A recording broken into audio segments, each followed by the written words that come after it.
Hello, everyone, and welcome. Thanks for being here today. My name is Max Odkins. I'm an environmental scientist with the Fire and Resource Assessment program here at CAL FIRE, and I'm excited to welcome you to this presentation from one of our grantees in our Forest Health Research program. We're joined today by Drs. Michael Gollner, Maryam Zamanialaei, and Purnomo from the University of California, Berkeley for this presentation, isolating the primary drivers of fire risk to structures in WUI regions in California. This is, of course, a very topical research area and of great importance. So we're very excited to hear about the latest research in this field from our grantees at UC Berkeley. And before we get started, I do have some quick housekeeping. This webinar is being recorded, and you can find this recording when it goes up, as well as recordings of our previous webinars from this series on the webpage that's listed on the slide there. There's also a QR code for anyone who wants to be able to access that webpage with a smartphone. We will have a Q&A session at the end of this presentation, so please feel free to enter your questions in the chat at any point during the presentation, and we'll get to them after we've had the presentation. You can also use the raise hand feature, and that way when we get to the Q&A, we'll know that you have a question, and we'll allow you to unmute and ask your question that way as well. So please feel free to use either of those features at any point during the presentation, and we'll make sure that your questions get asked at the end. This presentation is part of CAL FIRE's Forest Health Research Grant Program, which is funded in part by California Climate Investments, which puts cap and trade dollars to work in communities throughout California. This program aims to prioritize and fund research in forest health and fire science critical to the state of California, share scientific information, and support statewide plans, including the California Wildfire and Forest Resilience Action Plan. To date, we have funded 89 competitive grants for about $31 million. All of that is going towards research that is aiming to answer critical questions for forest and fire management throughout the state.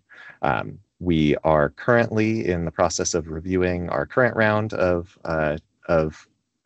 applications to the Forest Health Research Grant Program, and we're expecting to open another solicitation in fall 2025. You can sign up for notifications about our grant program at the web page that's listed on the slide as well. So with that, I will turn things over to our speakers.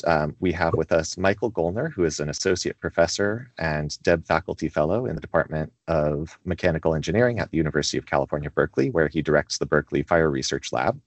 We have Maryam Zamanialaei, who is a geospatial data scientist and currently a postdoctoral researcher at the University of California, Berkeley, specializing in wildfire risk analysis, remote sensing, and machine learning. And we have MJ Purnomo, who is a fire scientist and postdoctoral researcher at the University of California, Berkeley, specializing in wildfire modeling, risk analysis, and computational fire simulations. Thank you so much for being with us here today and presenting your research. Go ahead, Michael.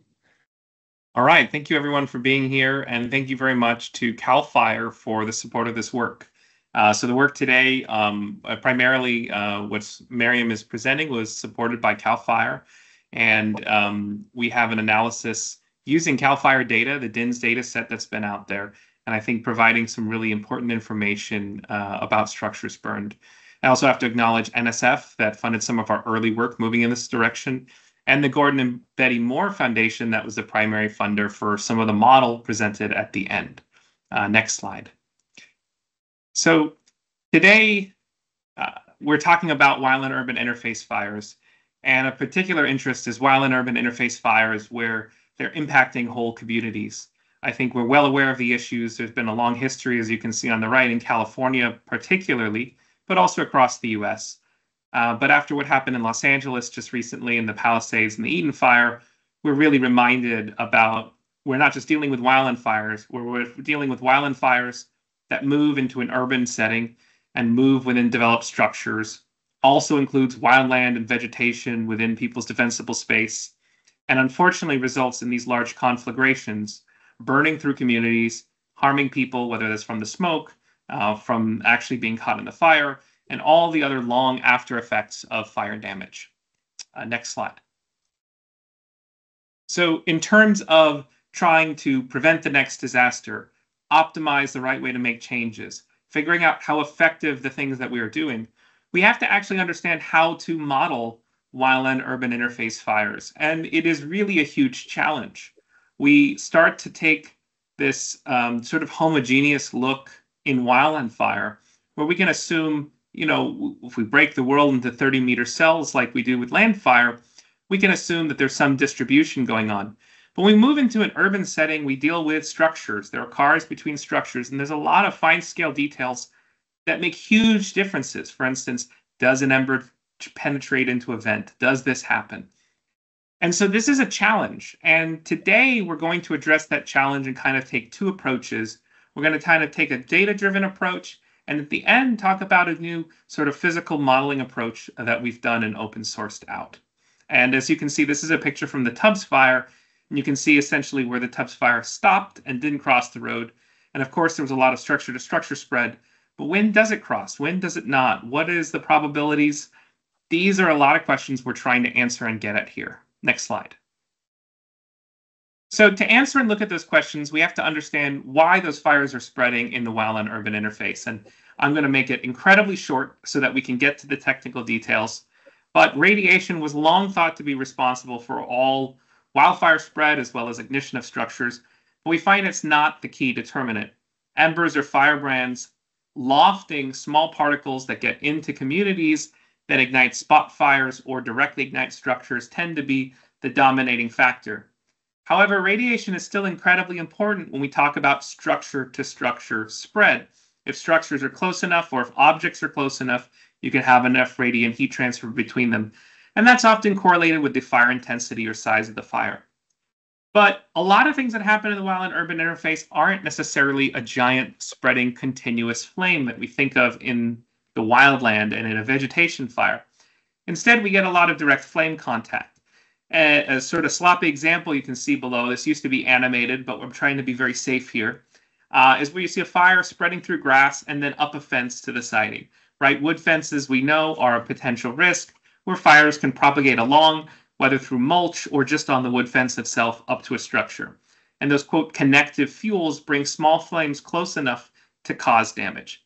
So those three modes have to actually be modeled and mediated, or the factors that control them understood. In the next slide. So what you can see here are the two approaches we use for mitigation and the two that are going to be studied in our data-driven approach today. On the left-hand side, you see a representation of defensible space. We've heard a lot about zone 0 or the 5-foot zone around structures, and we find that to be incredibly important about clearing fuels around structures. And if you keep the small flames away, it's less likely to ignite the structure. And then within a 30-foot zone, keeping more fuels away, reducing the chance of radiant exposure, and then continuing out to larger fuels. On the other hand, you see the structure itself, and the structure has many features that can really contribute towards the fire getting up there and igniting, or help mitigate that. And so we often clump all those together as our hardening.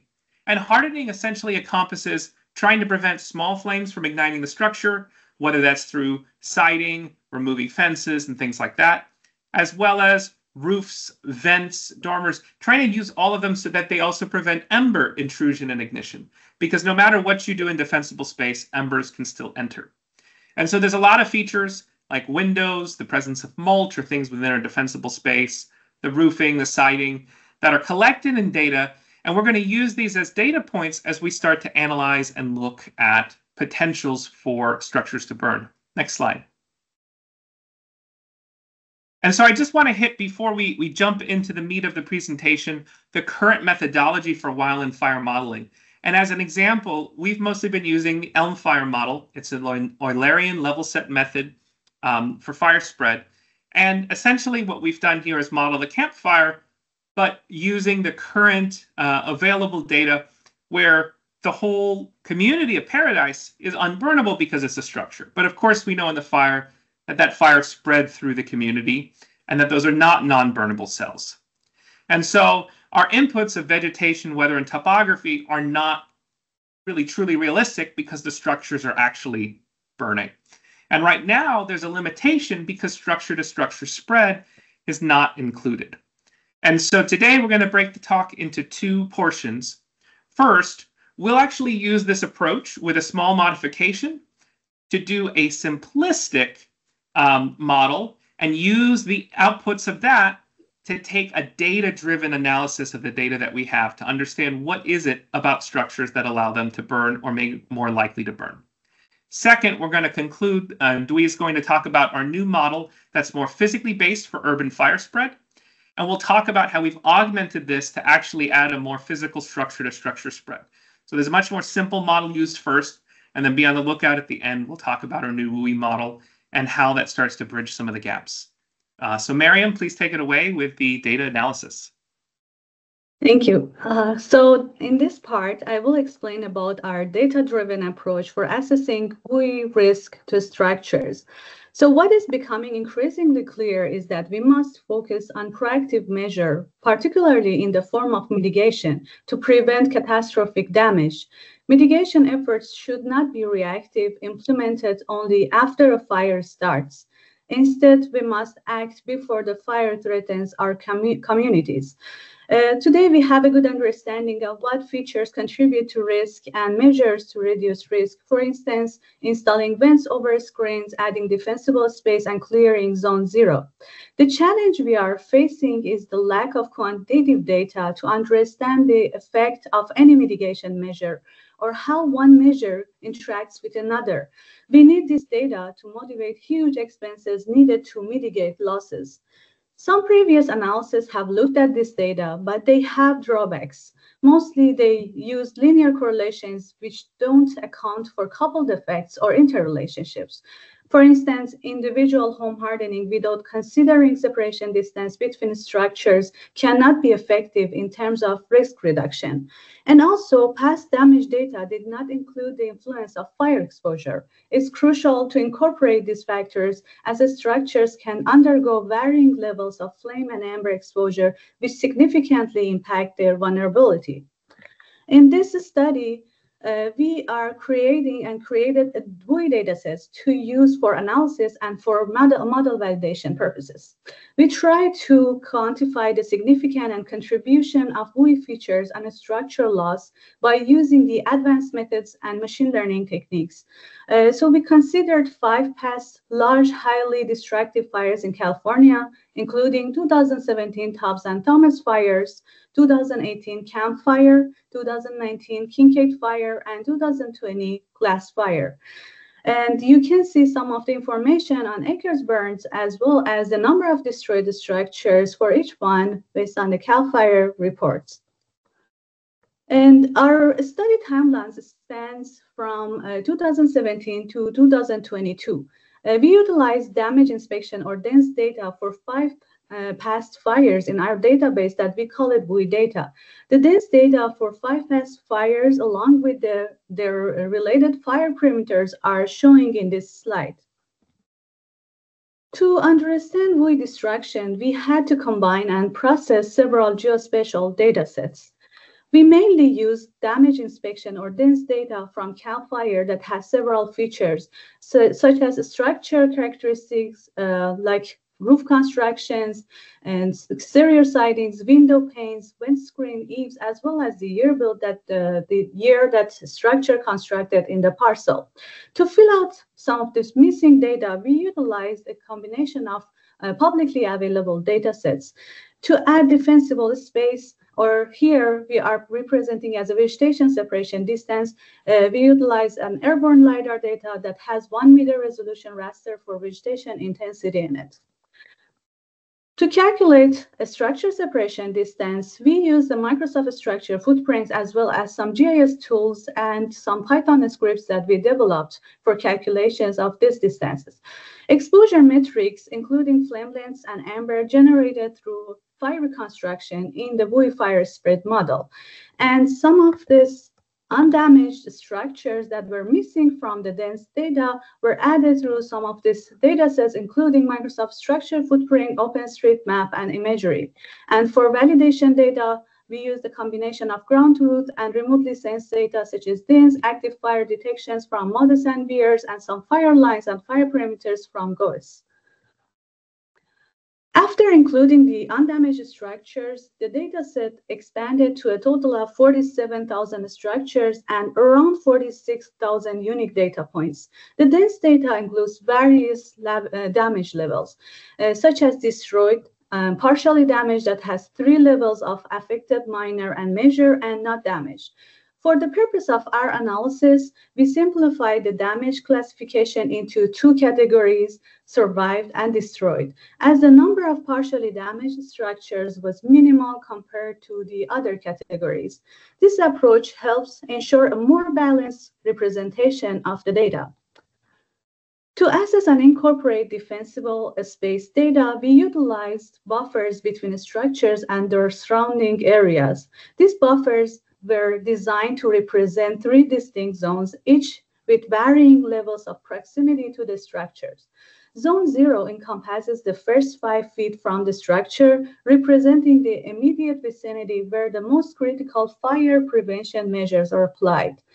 Zone 1 extends up to 30 feet, indicating a moderate buffer area that may require additional fire-resistant measures.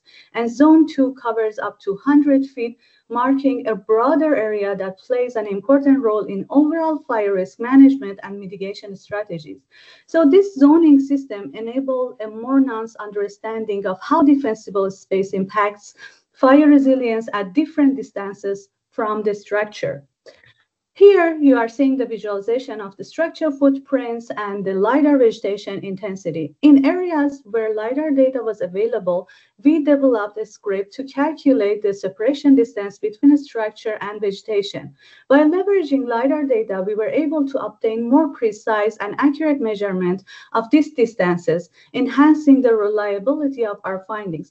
And for the area that the LiDAR data was not available, we used some aerial and street view imagery to look at the vegetation density around the structures in the different zones and with different buffer sizes. For the WUI fire spread model, we integrate an urban fire spread model into Elm fire with a Eulerian level set model of fire spread, which is the wildland fire spread model. We use the empirical approach of urban fire spread post-earthquake developed by Hamada. This approach estimates the reach of the fire based on the weather and community layouts. Fire expands in downwind, sidewind, and upwind direction with an ellipsoid shape.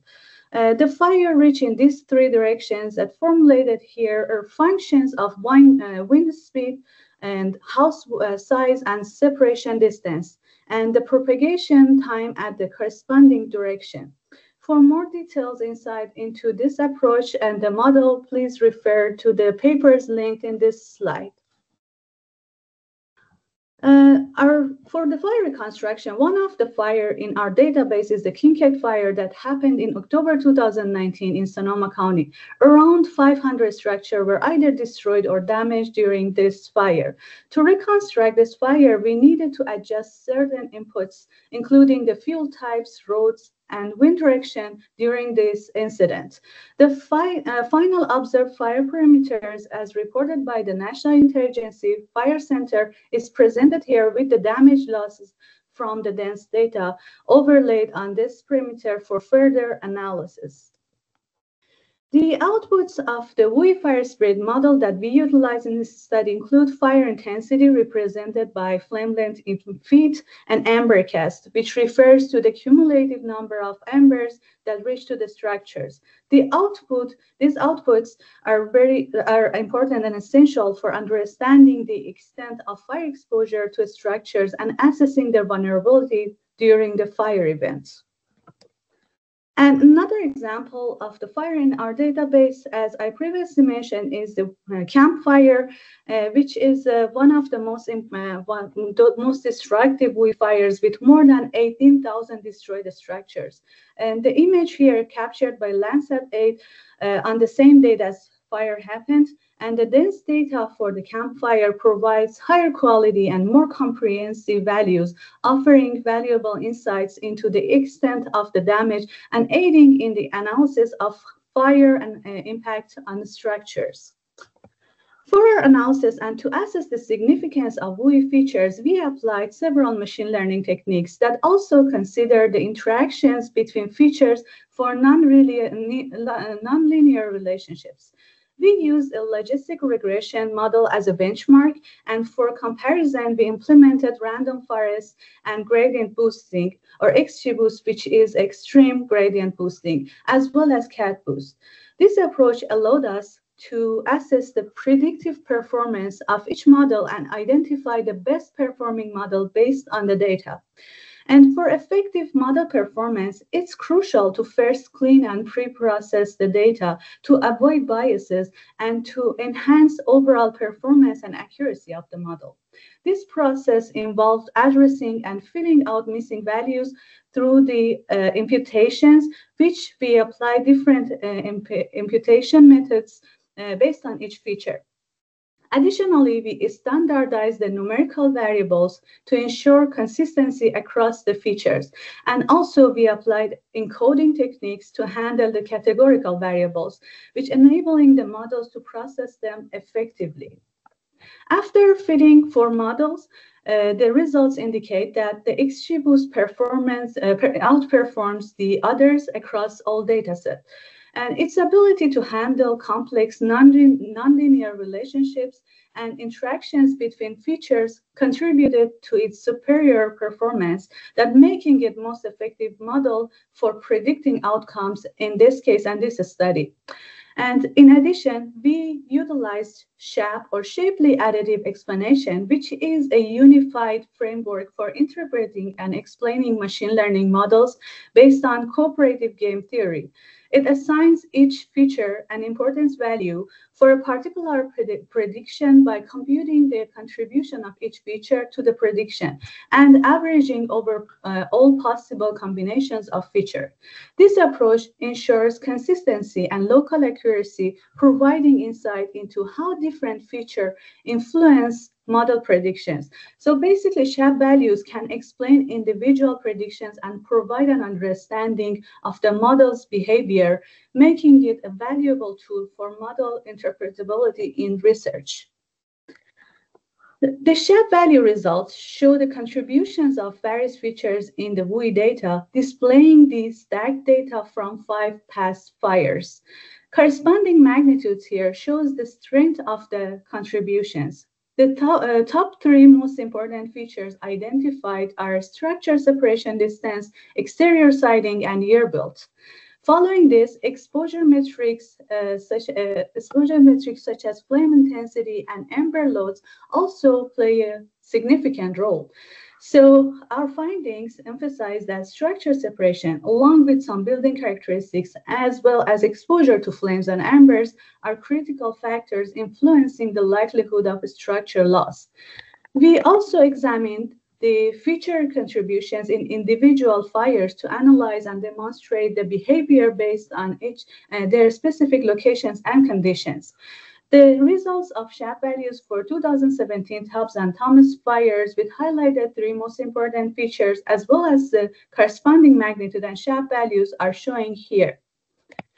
The Campfire and Kincaid fire results of SHAP values that we previously shared simulation outputs for them are represented in these slides. And the results for the SHAP values and top 3 most important features for the glass fire is showing here, that they all see, highlighting that the key features such as separation distance, flame length, and year build emerge as some of the most important factors that further emphasizing the significance of building arrangements and configurations, along with exposure in determining fire risk. So through this data-driven approach, we found that the primary factors contributing to structure destruction are closely linked to structure density. In the campfire, densely packed structure and vegetation facilitated the spread of flames throughout the community, that is aligning with the findings of a study from Knapp et al. In the case of Kincaid fire, the clustering of structures in Geyserville in Sonoma County played a significant role in the rapid urban spread of the fire. And for the TOPS fire, which is a wind-driven fire, some communities and neighborhoods in Fountain Grove and Coffee Park in Santa Rosa experienced severe structure losses. In the case of Thomas Fire, the populated areas in Ventura County were highly impacted. In the case of the Thomas Fire, also the strong winds on December 4th of 2017 forced Southern California Edison power lines to come in contact with other, resulting in molten metal falling to the ground, which ignited vegetation. And also for glass fire, numerous structures were destroyed in Deer Park in Napa County. Given the dominant impact of large-scale fires and structure spacing in WUI areas, prioritizing community-level mitigation strategies such as enforcing stricter building codes, retrofitting vulnerable homes, and implementing extensive fuel treatment programs become essential. So we employed machine learning models as a predictive tool, achieving an accuracy of approximately 82%. This model allowed us to explore the potential influence of various mitigation strategies across different scenarios. Our results show that strategies like home hardening and creating defensible space significantly increase the probability of survival. And even without relocating structures, we observed a drastic reduction in losses by 52% or by half. These findings are important in demonstrating the effectiveness of mitigation efforts. It's also important to note that these results do not account for the effects of suppression or firefighting efforts or strategies. So by including these factors, we can further influence the outcomes in real-world scenarios. With that, I would like to hand it over to Dewey to explain about our recently developed WUI fire spread model and its capability. Thank you, Maryam. Next. The results analysis that was just presented was using the WUI fire model of Hamada. Succinctly, Hamada model is a function of house size, separation distance, wind speed, and hardening density. Next. By using this Hamada model, we can get outputs on time of arrival, ember gas, and fire line intensity. We can also give variations in house size, separation distance, and hardening density. Next. However, these variations are limited if we are talking about many variations can exist for structural properties. For instance, if we have different combustible fraction that can translate to hardening level, Hamada model cannot accommodate it. Moreover, although Hamada model can provide outputs on fire line intensity, this model cannot provide outputs on fire incident intensity. Fire line intensity corresponds to the intensity given by a burning structure, while the fire incident intensity is the intensity received by a structure from other burning structures. This incident intensity, along with the structural properties, are needed for risk analysis. Next. To overcome this gap, we developed a new WUI fire model, and we call it WUI. The wildland fire part of this new model is the same by using on fire. And on fire is connected to the urban fire spread model, and the spread from wetland to urban and vice versa are considered.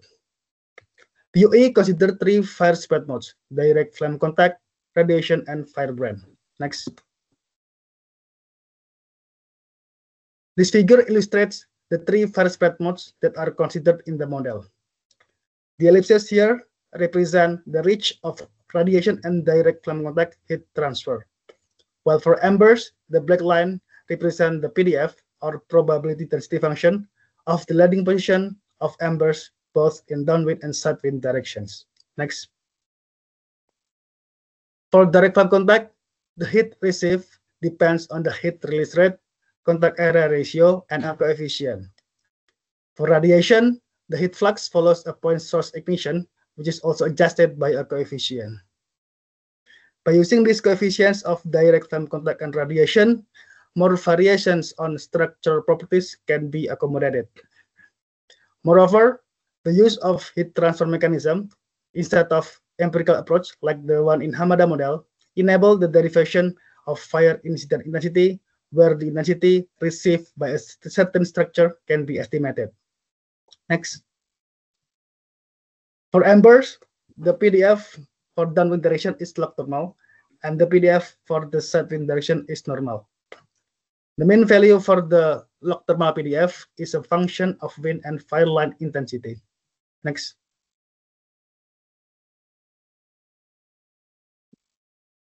This figure shows examples of outputs that we can get from running the models. If we use Hamada model, we can only get the outputs like the one in the left-hand side, consisting time of arrival, ember gas, and one more is fire line intensity. If we are using the new WUI fire model, besides getting the outputs like the one in the left-hand side, we can also get the outputs on the right-hand side, which is the fire incident intensity, both from radiation and direct flame contact. Next. So, when compared with the Hamada model, our NEO model has more flexibility when applying variations on structural property, and also this NEO model can provide outputs on fire incident intensity, which is very important for risk analysis. Moreover, this new model is physics-based and modular, we can update, add, and improve the submodels easily when more research becoming available. Even with the simple Hamada model, we can provide such a sophisticated analysis. By using this new and better model, we can expect that even more detailed and insightful analysis can be provided. Next. Michael? Next slide. Thank you, Dwi. So I'd like to conclude here and start to kind of put together the information that we've learned. First off, in performing a data analysis using the extensive DINS database that CAL FIRE's collected, and augmenting that with additional on-the-ground data, and really importantly, exposure data, which was modeled, which was missing from the past, we see that structure separation distance, or the density that we're putting our structures, is one, if not the most critical factor correlated with destruction in the WUI. So the way we build our communities and the way we arrange them is critically important. However, there are other factors that remain important. If we look in the disaster, the risk for insurance side, everything is typically correlated with exposure. And we've seen that there is a correlation with flame length and ember exposure, and it is important. But once the community is affected, it's not always the most important factor. And so it's a very interesting point looking at that. Of course, the building features are incredibly important, whether it talks about vents, siding, fences, decks, etc. And by actually taking the time, and what we really learned is by taking the time to really clean up the data, to make sure that it wasn't overly weighted, and newer DINS collections included surrounding structures that didn't burn, all of that improved us to actually be able to extract the interrelatedness of building features. And so it really did depend on the specific area. This makes sense because different fires have different construction methods in different years, but we do see this home hardening being very important, particularly when combined with defensible space. We did see zone 0 pop out as the most important factor of defensible space, which adds some additional evidence to the current zone 0 push in terms of increasing our hardenability of structures. So the vegetation separation distance that we extracted, even though it's difficult to get that information depending on where LiDAR's been run, we were able to do it for some of these fires and actually see what a critical role it had. One of the interesting parts about putting this together in a machine learning model, rather than many of the previous studies which have been done, which are more statistical or single fits, is that it has this interrelatedness.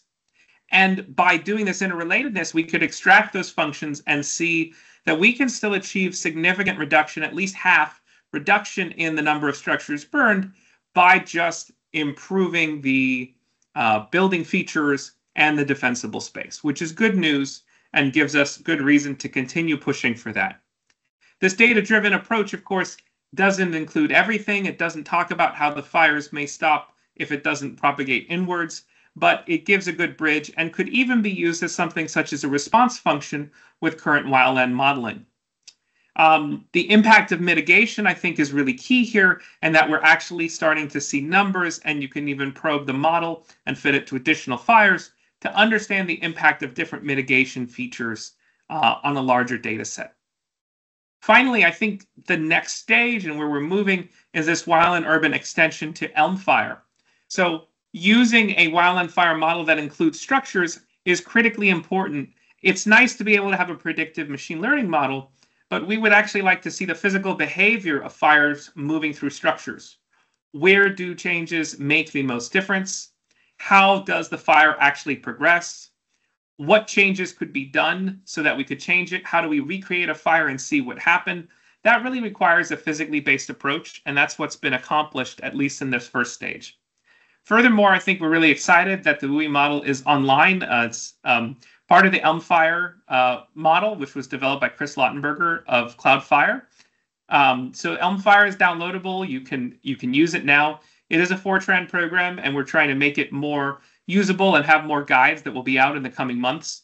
But for the moment, it is open, and we encourage others to use that. And we hope that that's going to help push the field so we can use new tools. We're really pushing to do more field data sets, and especially risk analysis, which will be critical as CAL FIRE and other elements of the state push towards preventing future wildland-urban interface disasters.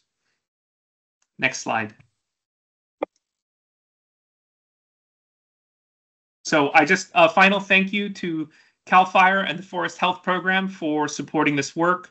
Also the National Science Foundation, and especially the Gordon and Betty Moore Foundation that helped us actually spend time and money coding and getting a public open source model out there.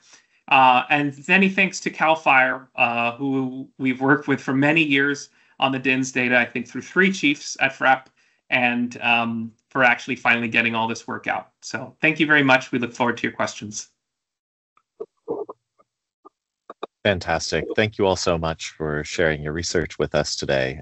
This is, of course, very, very topical and high in many people's minds in terms of pressing questions, when it comes to fire in the state. And so I just want to join everyone, or have everyone join me in giving you, a nice virtual round of applause, and thank you for sharing this research before we switch over into Q&A here.